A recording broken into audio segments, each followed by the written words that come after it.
Thank you so much, everybody. I would like to just start by thanking our incredible panelists.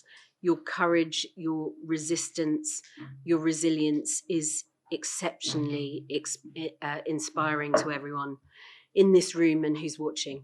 My name's Nicola Careem. I'm the new head of the news division here at RFERL, and it's an incredible pleasure to be talking to you in my capacity as somebody who spent a lot of time on the ground in Afghanistan covering the story as a journalist. I'm absolutely delighted to introduce Lisa Curtis, our RFERL board member, an Afghan expert, a long-time foreign policy expert with an incredibly illustrious career and very interesting experience in this area. Thanks for joining us, Lisa. Well, thank you for having me, Nicola. It's great to be here. I want to open these talks by mentioning the widely criticized Doha talks between the US and the Taliban. You were actually there. One thing that I haven't been able to wrap my head around yet were the talks a serious attempt by the US to negotiate a lasting peace for Afghans, or as many would now characterize them, an ill-thought-through attempt to legitimize a hasty withdrawal in the run-up to a US presidential election?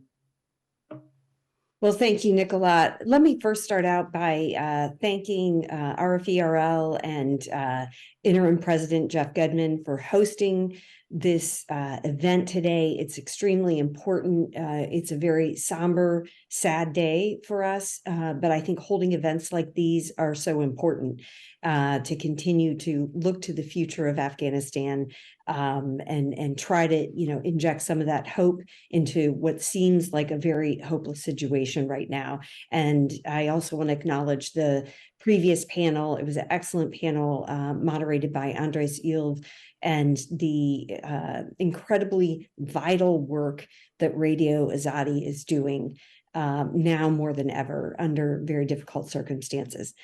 Okay, so you mentioned the Doha talks, and yes, I did attend many, but not all, of those talks that Ambassador Khalilzad led.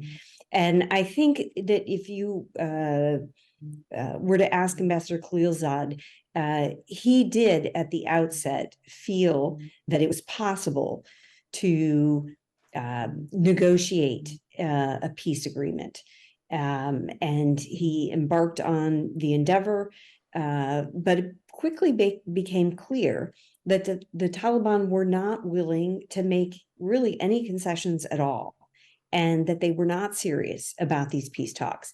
And so, yeah, as I sat in on these talks and could see that the Taliban was not serious and, was not intent on engaging in some kind of power sharing arrangement. The violence continued on the ground, especially against civilians. People were still getting killed. Any peace process needs to have a connection to what's happening on the ground. And frankly, I think Ambassador Khalilzad was ignoring that the violence was still continuing, and there was really no effort by the Taliban to rein that in or engage in a ceasefire. And that should have been clear. And I had advocated for dealing, directly with the Ghani government. If the U.S. needed to draw down its troops, that should be done in talks with the Ghani government, that it was not necessary to engage in these sort of fake peace talks with the Taliban. So I definitely had a difference of opinion from Ambassador Khalilzad. I think Ambassador Khalilzad believed that it was inevitable that the Taliban would return to power once U.S. troops withdrew, and that it was necessary for the U.S. to engage with the Taliban to pursue U.S. counterterrorism interests. So we simply had a major disagreement on this point. And I think that, in my opinion, Ambassador Khalilzad sacrificed the women of Afghanistan for this illusion of the U.S. being able to work with the Taliban on countering terrorism. I don't think that's possible. We know the Taliban are still allied with al-Qaeda. And I think, it was really a terrible thing to not prioritize the women and girls of Afghanistan in this Doha deal. And I think in the end, I would have to say that Ambassador Khalilzad was either extremely naive or he was extremely cynical. Thank you, Lisa. Yes, I was in charge of the BBC's coverage of Afghanistan throughout this period. I was following very closely what was happening on the ground and very closely what was happening in Doha. As you alluded to, the Taliban continued to wage a vicious war against the people of Afghanistan whilst talking peace at the negotiating table. They refused to enter into intra-Afghan talks. In fact, the Afghan government were actively locked out of the negotiating room. As you've also alluded to, they remained close to al-Qaeda. This was not a secret. This was what the intelligence was telling us. For me, as a journalist, the writing was on the wall. The writing was on the wall for the people of Afghanistan, for the government of Afghanistan. Why were all these indicators ignored? Does it suggest that the motivation of these talks was political and that the US wanted to withdraw from Afghanistan at all costs? Well, let me address the point about the Afghans not being in the room, because there was a critical decision made in the summer of 2018 where there was a deputies committee meeting at the National Security Council, and it was decided at the deputies level that the US could start negotiations with the Taliban without the Afghan government in the room. But the idea was to kick off the negotiations. I don't think anybody in the summer of 2018 ever thought that the US would conclude an agreement with the Taliban without the Afghan government in the room. That was not supposed to happen. The Afghan government was supposed to be brought into those negotiations, but it simply never happened. And that's why I say, unfortunately, as time progressed through the talks, 2019, 2020, it became, clearer and clearer that the Taliban would not make any concessions. Yet the U.S. was making many concessions. One of the big ones was the U.S. forcing former President Ghani to release 5,000 Taliban prisoners. And these included some of the top Taliban terrorists who had been involved in green on blue attacks, killing U.S. soldiers, French soldiers, Australian soldiers on their base. The Australian government at the time highly objected to this, to forcing Ghani to release these terrorists. And unfortunately, the U.S. proceeded to do so. And, this is something that I think is very troubling and something that we need to think about. Why did the U.S. make these concessions really for no reason? And I think we have to apply what we know about the Taliban and their negotiating tactics to any kind of engagement we're going to pursue now. Thank you, Lisa. And perhaps some might say the reason they engaged in such unwise concessions to the Taliban was that they were working to a false timeline, which was all to do with domestic political conditions. Coming back to the Afghan government and President Ghani, what was your reaction when he fled Afghanistan? And do you think that precipitated the fall of Kabul? Well, let me first say that, I think that the Doha deal was a terrible deal. I think it laid the foundation for the Taliban coming back to power. I think it demoralized the Afghan government. I think the Afghans felt that the U.S. was simply switching horses, and they no longer, the former Afghan government no longer had U.S. support. So that contributed to the problems. But the Biden administration made a mistake in, one, continuing to keep Ambassador Khalilzad as the negotiator, continuing to negotiate the Doha deal. The Biden team could have thrown out the deal and started a new negotiation that would be more balanced. and more fair.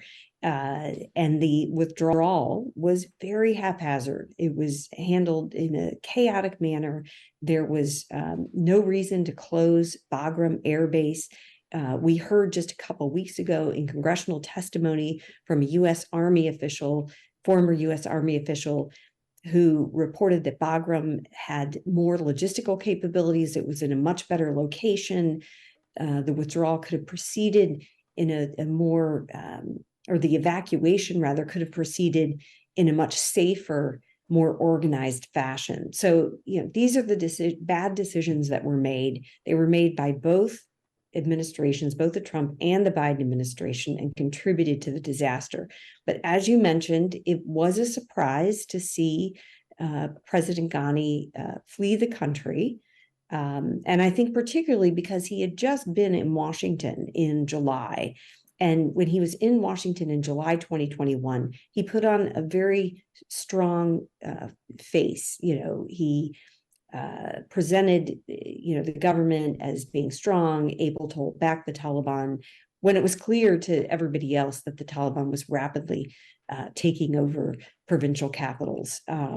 So I am confused by Ghani's the way he handled the final days in Afghanistan, and what his strategy was in the final months. It's, he'll have to speak for himself what his thinking was on that. But I think, Afghans are very disappointed by the way President Ghani handled the situation. But I think the U.S. too has to acknowledge its mistakes. And of course, the Afghanistan War Commission has been established. They'll be looking at, the 20 years of U.S. involvement, what went wrong, so that the same mistakes won't be made in the future. But I just want to make one more point that because of this terrible, badly handled withdrawal, because of the fact that so many Afghans are in danger now, the least the U.S. can do is speed up the processing of the SIV applications, the P1, the P2 applications, all of the Afghans that supported the U.S. mission for 20 years that are now in danger. And I think that's the least the U.S. can do now, is speed up that processing, bring the Afghans to the United States. What I have to say is the civil society in the United States wants to welcome these Afghans. There are so many NGOs staffed by former veterans. There are churches. There are so many groups that are ready to welcome Afghan refugees and help them establish themselves here in the United States. So there's no reason why the U.S. cannot speed up this process and help out Afghans that helped the U.S. for so many years. Thank you, Lisa. That brings me perfectly to my next question, which surrounds the responsibility we have for those people. Sadly, over 2,000 US servicemen and women died fighting in Afghanistan. Tens of thousands of Afghans died as a result of this war. Many of them, as you described, fought alongside the coalition troops. They served as translators, they served as advisors, and quite frankly, we know that far more US and coalition servicemen and women would have lost their lives if it wasn't for these Afghans. And, in the chaos of the withdrawal, as you have alluded to, thousands of these people were simply left behind at the mercy of the Taliban. Some remain in hiding, some aren't so lucky. We know many have lost their lives and been killed since the fall of Afghanistan to the Taliban. And so this is a difficult question. And it's, it's aimed not just at the US, but all the coalition and the NATO partners. Did they betray those that they left behind, in your opinion?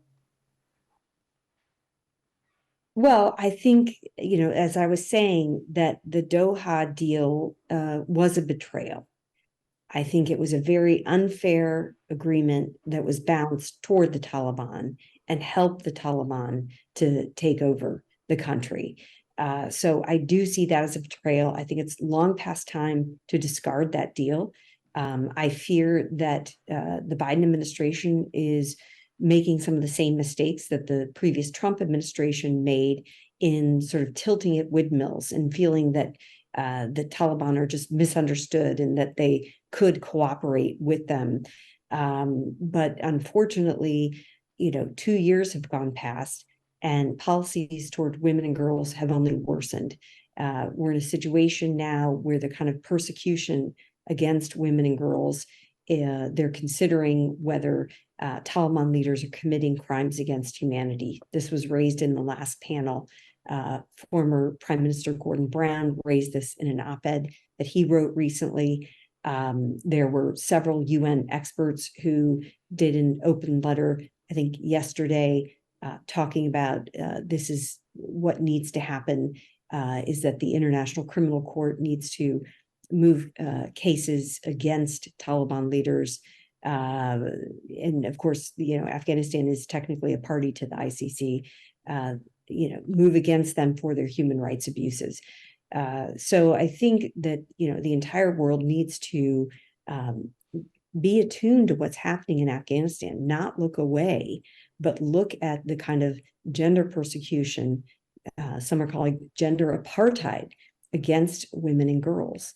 And unfortunately, when the Biden administration engages with the Taliban and downplays what's happening against women and girls, this only legitimizes what the Taliban is doing, and it normalizes it. And instead, I think the US should be the ones leading, galvanizing the international community to oppose these Taliban policies and levy more consequences on the Taliban for these policies. Now, I'm not supportive of withdrawing all humanitarian assistance to Afghanistan. I know that was raised in the previous panel. I simply don't think we can abandon the Afghan people who are benefiting from that assistance, even though I acknowledge that I'm sure some is being siphoned off by the Taliban. But we can do things like deny them legitimacy. They crave the legitimacy. We can continue to lead the international community in denying them that legitimacy, certainly not supporting the US establishing an embassy in Kabul or vice versa, having the Taliban open an embassy in Washington, D.C. That would be hugely counterproductive to where we want to see things go in Afghanistan. So yes, to answer your question, I think that there has been a betrayal, not by individual U.S. service members who are just torn up about what's happening. There are so many people that are so frustrated by the way things ended. But I do think that some of our top leadership in both the Republican and Democratic parties have betrayed the Afghan people. And the only way to move forward now is to make sure that the Taliban cannot further destroy the lives of millions of Afghans. Thank you, Lisa. And going back to that crucial issue of accountability, about whether what we are seeing are crimes against humanity, about the calls on the ICC to prosecute, can you really see a day where we might see Taliban leaders on trial in The Hague? Well, I don't think that they will. I think they would not accede to that, certainly. But I don't think it's out of the question to pursue that and to talk about it. Look, part of the problem here is that the international community is not speaking out enough, is not condemning what's happening at a large enough scale. And again, I think the US should be leading these condemnations and enforcing more steps. Right now, some Taliban leaders are sanctioned under UN provisions, counterterrorism provisions. Well, we should start sanctioning Taliban leaders for their treatment of women and girls, for human rights abuses. So, that's something that we can do. We can enforce the Taliban travel ban. Unfortunately, Taliban leaders still continue to travel, even though there is a UN ban on their travel, and they have to get permission before they travel abroad. But some countries are not insisting on that. So there are ways to strengthen the penalties that are already in place, and then to continue raising these in the public sphere and to call it what it is. This idea of terminology is so important. This is gender persecution. This is beyond discrimination. This is not Islamic. There are many Islamic countries who have condemned the Taliban. No other country in the world forbids women and girls from being educated and working and even leaving their homes without a male companion. So this is this is an outrage, and it's even if we think that we cannot see the Taliban showing up at The Hague, we should certainly be pushing in that direction. Thank you. Let's go right back to the original objectives of this war. To eliminate al-Qaeda and to prevent Afghanistan from being a safe haven for terrorists. Now, 20 years later, thousands upon thousands dead, over $2 trillion spent by the US alone. The Taliban remain close to al-Qaeda. They're growing in number. ISKP, the Islamic State in Afghanistan, is, we think, resurgent. Wasn't it a huge mistake to, one, believe that the Taliban could ever be credible partners in the counterterrorism fight, and two, not to leave a residual counterterrorism force behind in Afghanistan when international forces left? Yes, I agree with everything that you've just said. And let me point to the latest UN Sanctions Committee report, which is very clear on this point that the Taliban is still closely allied with al-Qaeda. They point out that al-Qaeda-linked leaders have been put in positions of power within the Taliban government, as working as advisors within the Taliban government.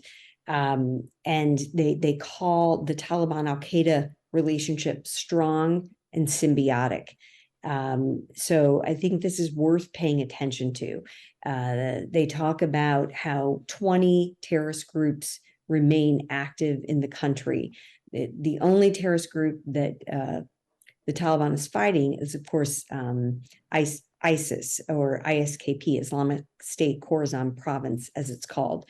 But I think it's a mistake, because I think there are some in the US who believe just because the US and the Taliban both oppose ISKP, that somehow that makes the Taliban a good counterterrorism partner. But let me give you several reasons why that is not the case. One, I just talked about, the Taliban is still allied to al-Qaeda. Two, the Taliban is going to go after ISKP on their own. They don't need US assistance to do this, or encouragement. So why would we waste our precious leverage on this issue when we really need it for protecting the women and girls of Afghanistan? In other words, I'm saying the US should not be rewarding the Taliban for going after ISKP, because they would do that anyway. Three, this feeds the narrative. If the US is going to try to cooperate with the Taliban on counterterrorism, this feeds the narrative that the Taliban is a legitimate power, that it's conquered the nation, and that it can do what it wants with regard to treatment of Afghans. And fourth, we know that the Taliban is opening madrasas that are inculcating their extremist ideologies, which is going to contribute to the terrorism problem. So there are many reasons why this is a fallacy, this idea that the US can cooperate with the Taliban on terrorism. I think that, again, instead, the US should be focused on championing women and girls. And I have just a short story I want to tell on this, which people might find interesting. In the negotiations with the Taliban, there was a meeting that I attended with Ambassador Khalilzad. This was actually a meeting in Doha after the Taliban talks with Afghan leaders had started, so around September 2020, and we were meeting with the women negotiators. I think there were 4 women negotiators involved in those talks. And Ambassador Khalilzad started off the meeting by saying, look, the number 1 U.S. priority is counterterrorism. Women and girls is second. And I sort of interrupted and I said, well, I respectfully disagree. I think the 2 issues are linked. They're both equally important and they're both directly linked, because the way that Afghanistan goes, if the women and girls are part of the future of the country, you're going to see more extremism being fueled in the country. You're going to see a country that's suffering more in socioeconomic terms. It directly impacts the future trajectory of extremist ideologies in the country, which is going to impact the level of terrorism. So I think it's a false choice to say the U.S. either has to focus on counterterrorism or human rights. The U.S. needs to focus on both simultaneously. Thank you. And as we come to the end of this discussion, I'd like to throw forward a little bit and ask what we can do. Sadly, there's nothing to celebrate at all on this anniversary. Some Afghans will never recover from the impact of the last 2 years. As we speak, Afghans are suffering brutal repression, humanitarian catastrophe, but it's not too late. We can't give up on the Afghan people. From a foreign policy point of view, what are the main steps forward that we now need to focus on to help play our part in bringing a brighter future for Afghanistan? Because surely all hope has not been lost. Well, there are several things we can do. The first, I think I already mentioned, but was the U.S. can make the process more efficient for Afghans that are trying to gain resettlement in the United States. There is a bill, the Afghan Adjustment Act in the United States, that seeks to do that. The hope is this will be attached to the National Defense Authorization Act that would pass this fall. So this is something that could happen in Congress immediately. I also talked about enforcing the travel ban on Taliban leaders, making it more difficult for them to travel to leave the country, increasing sanctions on Taliban leaders for human rights violations, and conditioning any dialogue that we have with the Taliban on how they are handling women's and girls' issues. Let me just point out that after the recent Doha talks, where Tom West and Rina Amiri engaged with Taliban leaders, there was a letter sent to Secretary Blinken, signed by about 50 Afghan organizations, NGOs, human rights activists, et cetera, criticizing that engagement and making the point that it's Afghans that need to be engaging with the Taliban and advocating for their rights.